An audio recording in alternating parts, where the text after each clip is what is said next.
আসসালামু আলাইকুম আমার প্রিয় পরিবার। তো তোমরা সবাই কেমন আছো?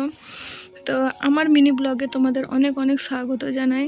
তো আজকের মিনি ব্লগটা শুরু করছি। তো দেখো রিহান পুকুর থেকে মাছ ধরে এনেছে, তাই তোমাদের সঙ্গে শেয়ার করছে, দেখাইছে। দেখো এখানে দুটো পুঁটি মাছ এনেছে, তাই কত সে খুশি।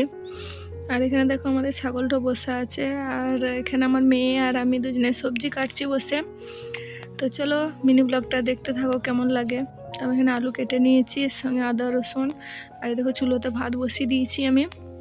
তো এখন একটু মশলাটা বাটাবাটি করা যাক। তো বন্ধুরা সবাই একটু আমাকে কমেন্ট করে বলবে আমার মিনি ব্লগটা কেমন হচ্ছে।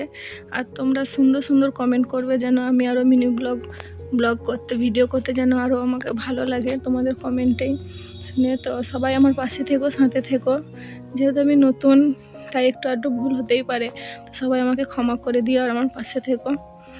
তো দেখো এখন আমি মশলাটা বেটে নিচ্ছি, আর এখানে আমার মেয়ে হাঁস নিয়ে খেলা করছে। আর কত সুন্দর আজকে রোদ বেরিয়েছে, সত্যি খুব সুন্দর লাগছে। তো দেখো আমাদের গাছের পেয়ারা কত সুন্দর হয়েছে। তো ভাবলাম একটু পেয়ারা দেখতে পেয়েছি, তো চলো খাওয়া যাক কেমন লাগে।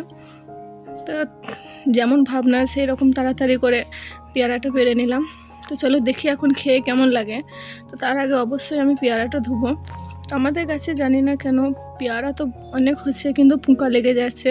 তো কেন এরকম হচ্ছে বুঝতে পারছি না। তো দেখো এই পেয়ারাটা খুব সুন্দর, আর আমাদের গাছে পেয়ারাও খুব মিষ্টি। তো এইখানে আমি আজকে আমার মিনি ব্লগটা শেষ করছি। সবাই ভালো থেকো, সুস্থ থেকো, আবার দেখা হবে নতুন মিনি ব্লগে। তো টাটা সবাইকে, আর আমার পাশে থেকো, এটাই অনুরোধ থাকলো। টাটা।